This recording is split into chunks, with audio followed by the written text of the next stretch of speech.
Welcome to CMO Confidential, the podcast that takes you inside the drama, decisions, and choices that go with being the head of marketing. Hosted by five-time CMO Mike Linton. Welcome, marketers, advertisers, and those who love them to Chief Marketing Officer Confidential. CMO Confidential is a program that takes you inside the drama, the decisions, and the politics that go with being the head of marketing at any company in what is one of the most scrutinized jobs in the executive suite.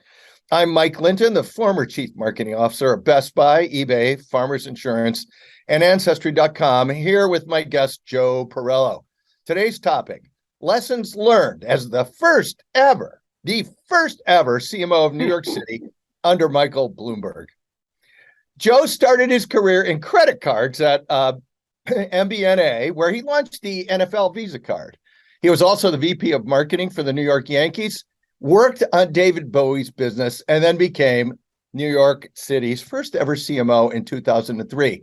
He's gone on to found a digital ad agency and recently a creator marketing technology platform called Props, P-R-O-P-S, where he serves as the CEO. Welcome, Joe.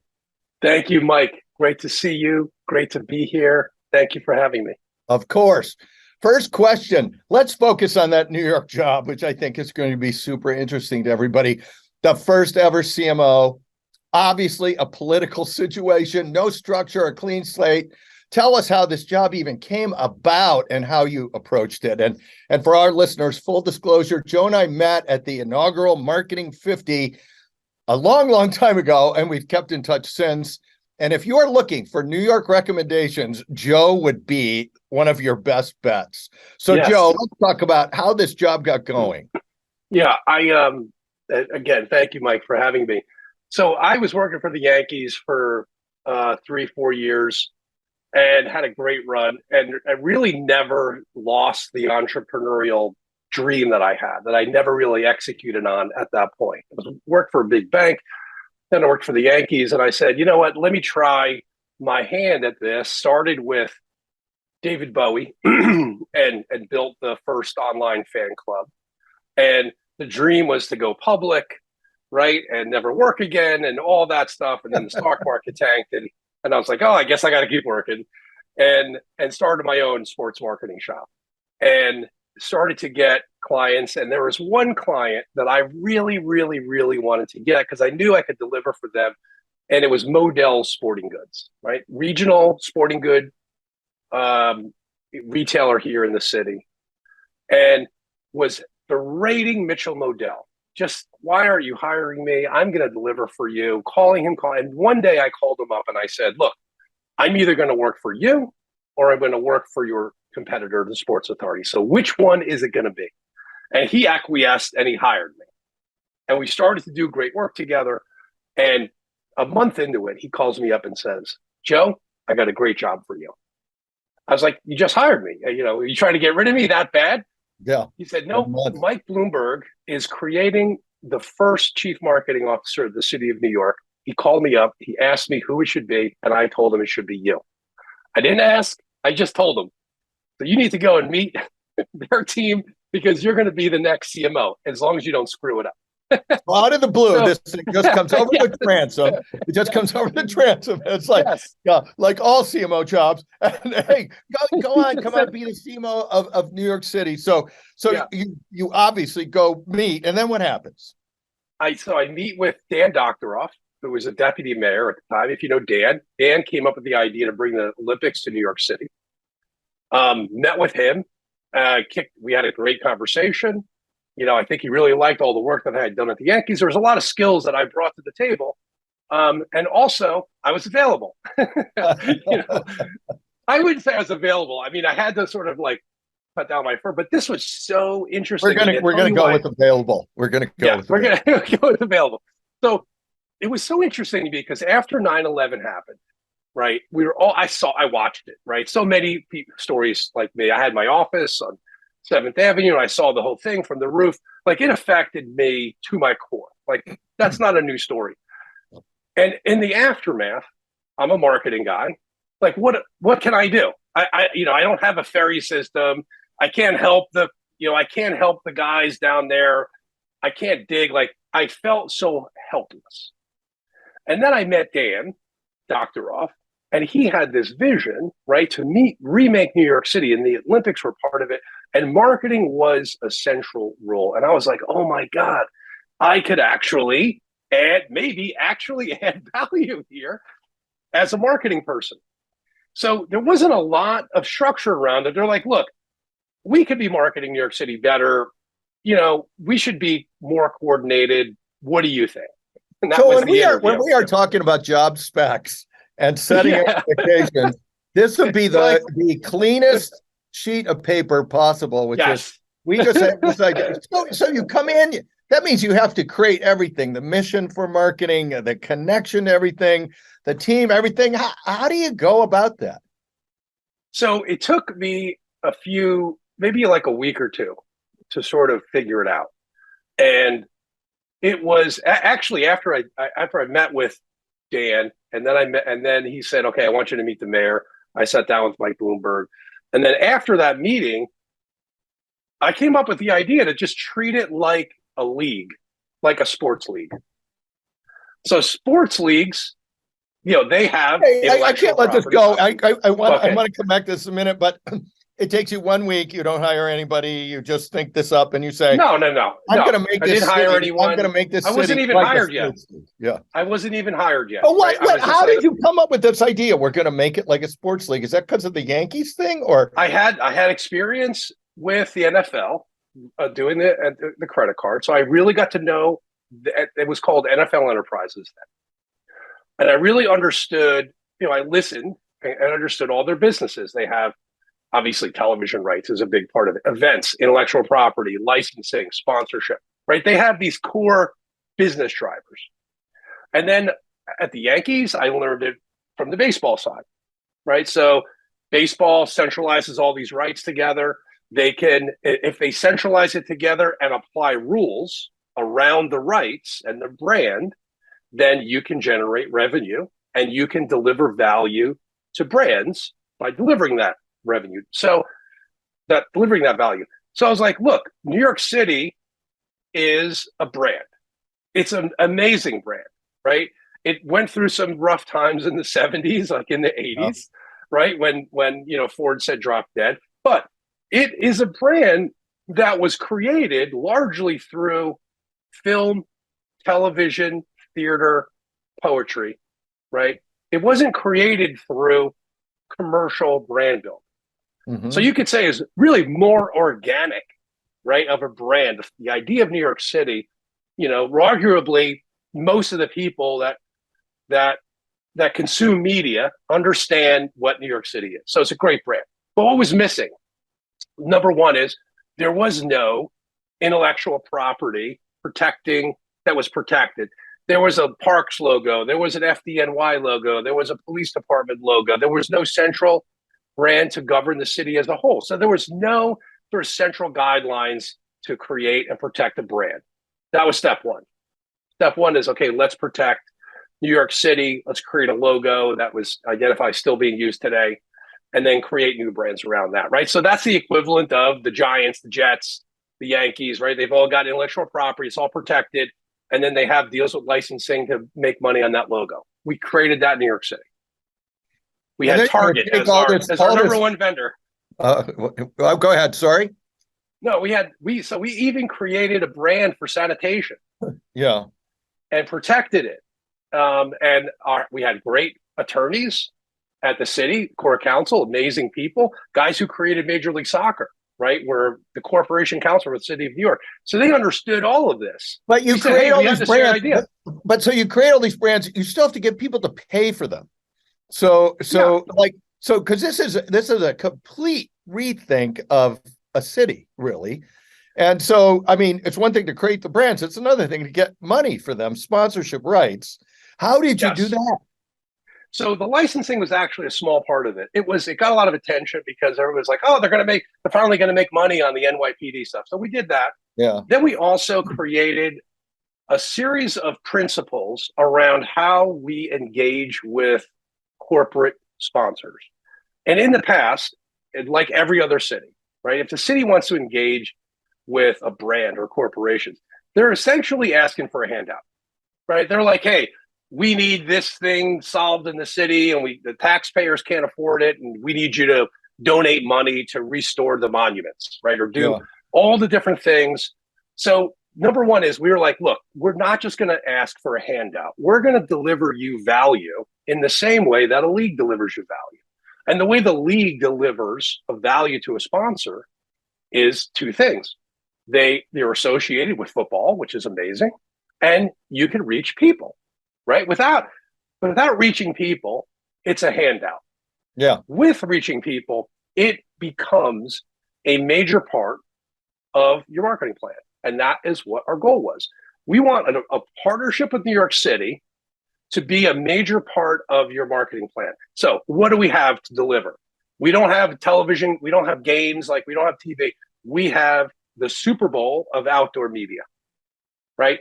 3,500 bus stop shelters, 8,000 cabs, okay? 11,000 phone kiosks, right?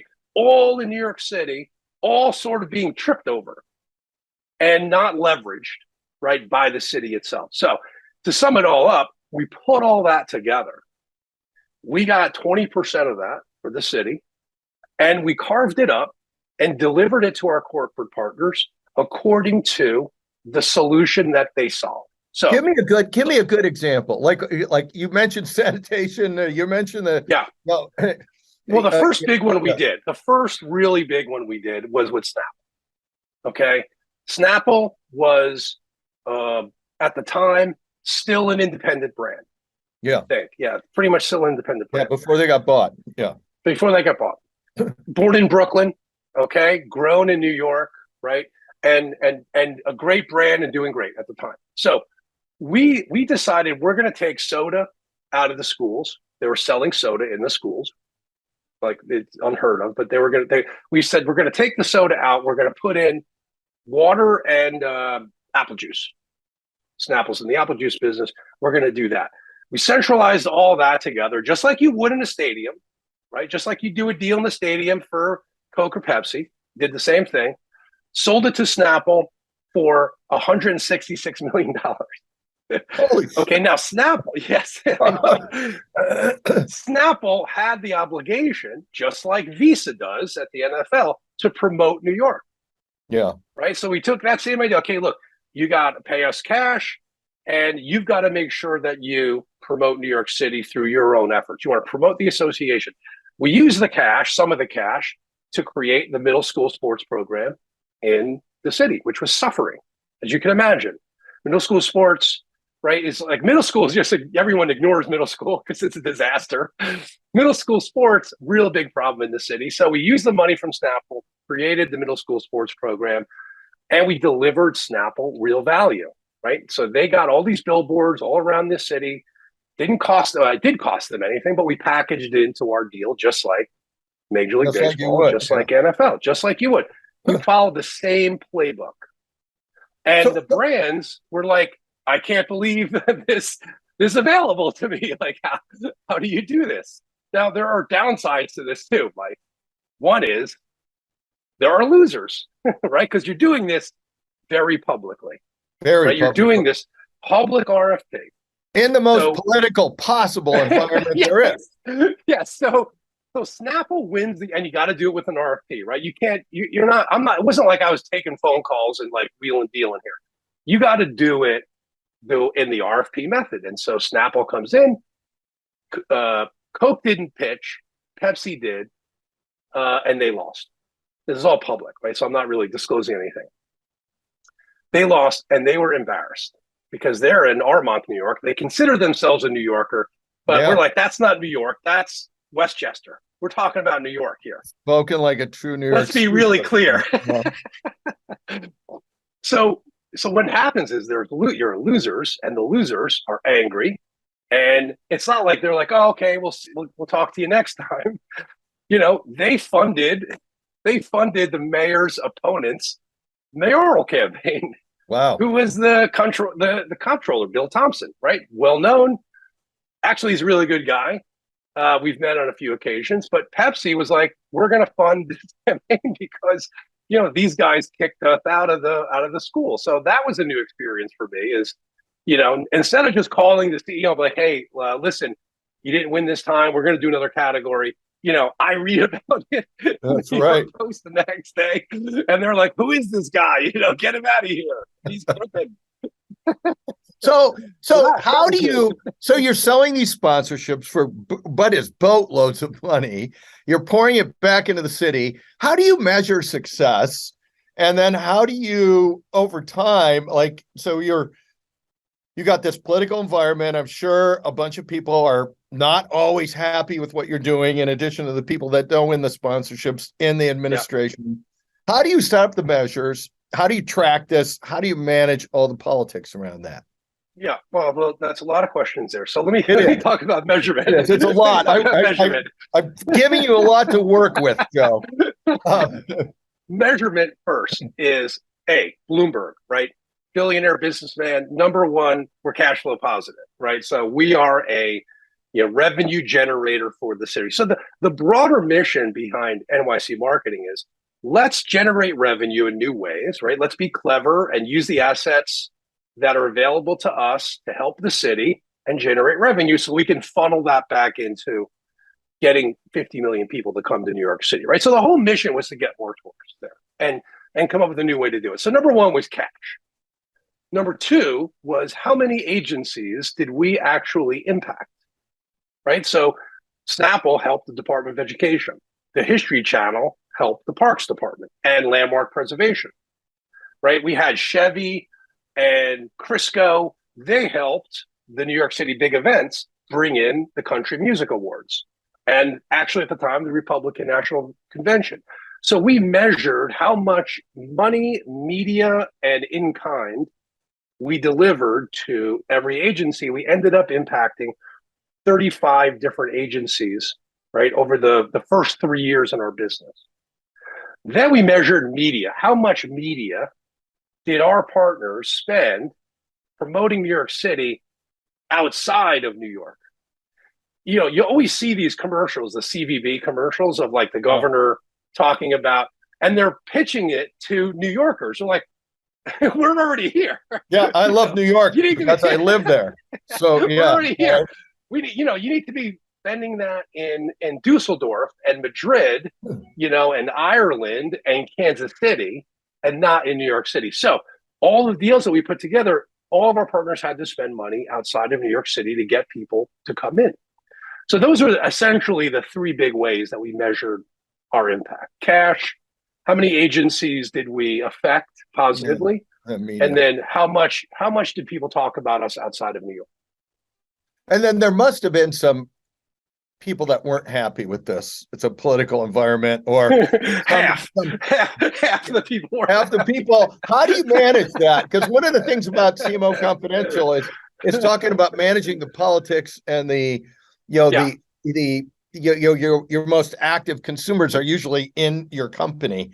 In this case, your most active consumers are not only in the administration or in the wannabe administration, they're also sitting there getting a good deal or not if they're one of the entities. How do you manage all the politics around that? Any tips for our listeners? Yeah.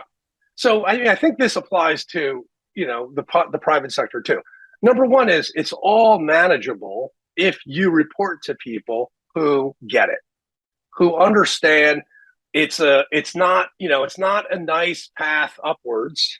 There are bumps along the way and you hit roadblocks and you get stymied and you got to come back. And Mike Bloomberg and Dan Doctor, they were both, already hugely successful in life and in business. And, when Pepsi came after our group and me personally, they were like, don't worry about it, Joe. Look, it happens. We got your back. Like, they really gave me a lot of support. And I was like, well, I don't have $1 billion in the bank. So I still need a job after this. Yeah. So it feels nice, but what else is there? Anyway, you gotta have, if you report to a great CEO, and I'll say Mike and Dan were the CEOs, and they have your back, it's imminently more easy to manage this, especially in a place where I mean, Mike, the comptroller of the city of New York is essentially like the CFO, Right. and they're elected. So it's like the CFO wants the CEO's job, and he's going to single out this sort of newfangled marketing guy to see if he can make a name for himself, and get elected. So you had to be able to just say, okay, this is not reality, right? This is all sort of going to pass. People are going to say stuff. It's not that big of a deal. And if your bosses have your back, you can get through it all. So Right. I'm going to shorthand this and say what you're saying is, as long in a situation like this, which is obviously about as political as you're going to get, if your boss has your back, it's go forward and recognize that nearly 50% of the people are going to be pissed off 50 all the time. And just have to do what you think is right and try and be consistent and principled. Is that fair? Okay.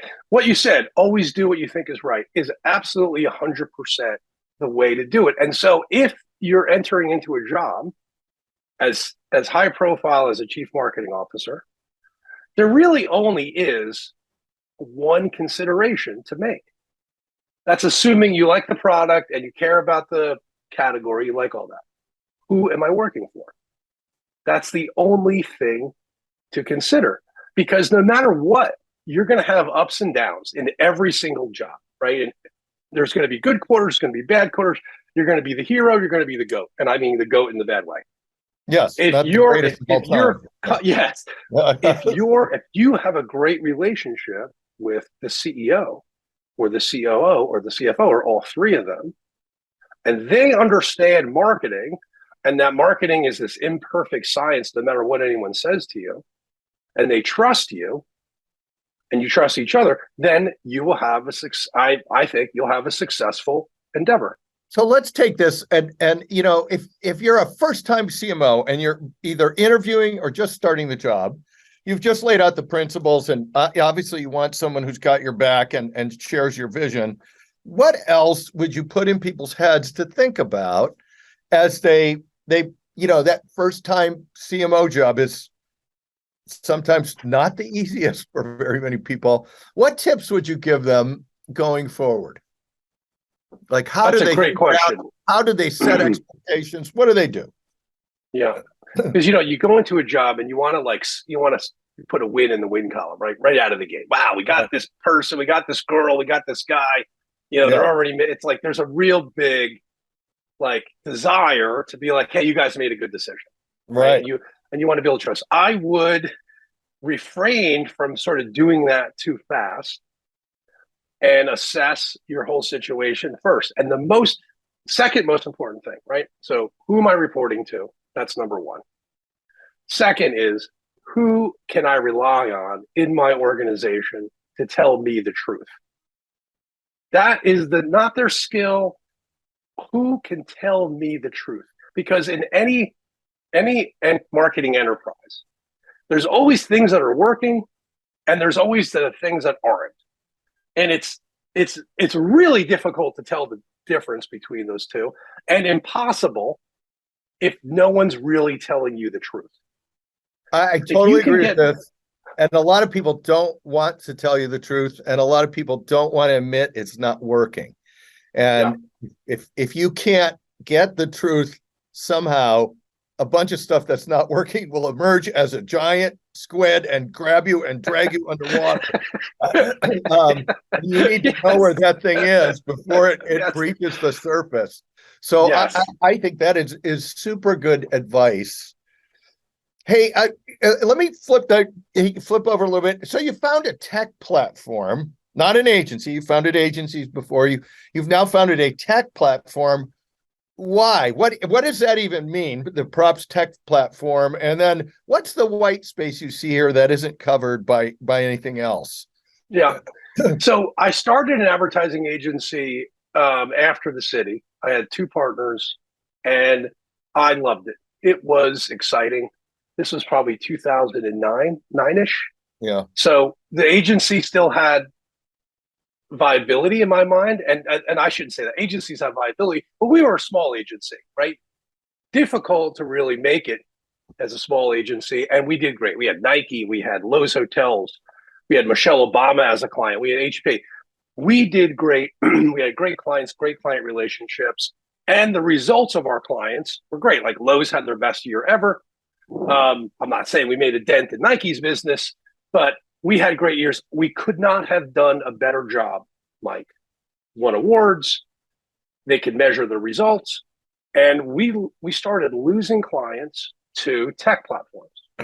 We lost Lowe's hotels to, I think, Merkle. Yeah. Not another agency, Yeah. not some fancy schmancy, Droga 5. We lost it to Merkle. And it was that point when I said, this is not going to work. Yeah. I can't do any better than I did, right? Creative-wise, relationship-wise, results-wise. So this is not going to work. I sold my stake to my partners, and I was on the hunt for a new way to market. Literally, I said, there has to be another way to market. And I knew social media was important. I knew digital media was important. I sort of saw the effects of influencer marketing and coming in, and essentially started Props. And Props is the shortest way to explain it is it's storytelling as a service platform. Now, I came journalism. So I majored in journalism in college. And I always found that journalism was a horrible way to make money. Yeah, horrible. But if you could figure out how to sort of merge the credibility of journalism with the commercial need of advertising, then you could create something that could transform marketing. And really that's what Props does, is we're finding credible content creators, not influencers, right? These are real people who have real expertise in either dentistry or nutrition or road trips or camping or fly fishing or knitting, like whatever sort of expertise you need. Or Number two is, in this case, you're going to put this on Props. yes, or CMO. You're going to talk about CMOing. Exactly. And right, how so that works. We find these, we have an A&R team, just like a record label, right? We stole this from a record label idea. We have this A&R team, and they're out there curating all these incredible. You should explain what that acronym stands for to everybody, because you just threw it out there like I know, A&R, artists and repertoire. There we go. Yes. Okay. You just tossed that out there like, oh yeah, A&R team. Oh, there, I got it. Yeah, you got it, everybody. All right. Yeah. So yes, the A&R team. Come on, you're curating like a label. Yes, we're curating like a label. And all of these folks, as I like to say, your mom thinks these people are talented, right? That's the kind of talent they have. They're not dilettantes. And I'm not knocking the influencer game, because it's growing, it's really important. These people are different. So number two is, this is apparently a massive shift in the businesses. We publish all their content on our client's website directly. Who have heard of that? It's on there, it's on their website. So they become the publisher. And then, as I described to you, we have this new way to sort of promote the content through the creator, and we use paid media to do that. And the combination of those three things essentially enables people to unlock audiences who ignore ads. Got it. And that has been the value of our platform for mostly direct-to-consumer brands, right? They're spending money in search. People are putting in, I need a tow truck, and they're going to get it. Otherwise, in order to unlock those audiences, you've got to present them with a story. You're not going to get them to your site unless you present them with a compelling story. And then you can advertise, to your heart's desire to them, and then they will convert. But unless you present them with a story made by someone who's credible, it's going to be very difficult to succeed in the digital landscape. That's what we're doing. Thank you for that. We're almost to the end of the show, so I'm going to give you one shot here. You can tell a funny or give people practical advice that we haven't talked about so far, or tell us a funny story, anything you want before we close out the show.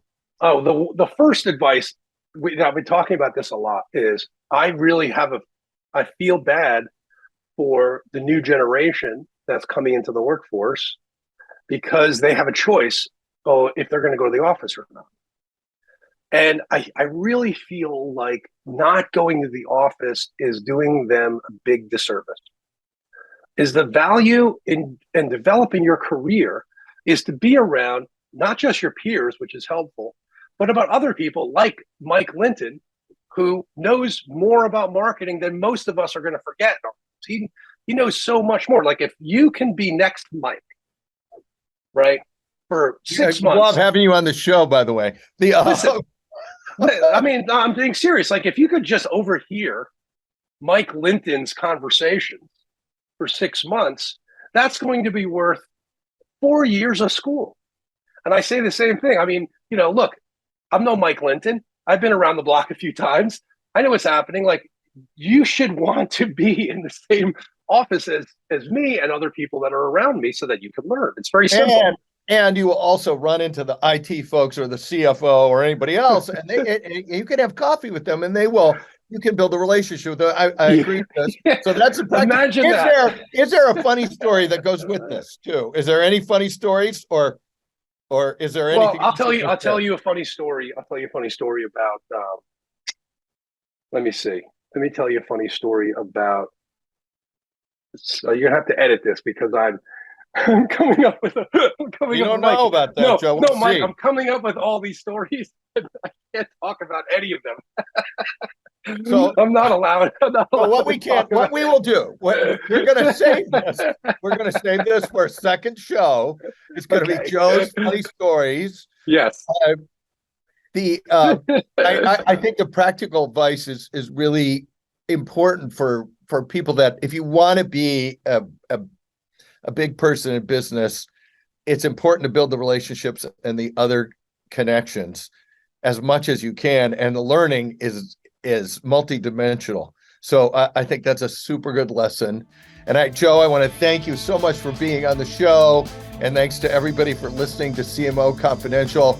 Look for more of our shows on Spotify, SoundCloud, Apple, and YouTube, which include what venture capital really thinks about marketing. Hint, a lot of times it doesn't. Is the CMO job headed for extinction? Why is marketing innovation so freaking hard? And a top executive recruiter talks about the CMO space. Thank you, Joe. And all of you marketers, be safe out there. This is Mike Linton signing off for CMO Confidential. This episode of CMO Confidential is produced and sponsored by Adcom, one of the premier integrated marketing and advertising agencies. Adcom works with mid-market companies to create measurable returns. With 30-plus years experience, Adcom partners to lead innovative strategy, creative, media, and analytics for growth-oriented brands that want to differentiate themselves in a crowded field. Working in B2B, B2C, healthcare, financial services, transportation, building products, and consumer goods, Adcom leverages unique internal and external insights to create dynamic and lasting brands ready to maximize their market position. For more information, visit us at engageadcom.com.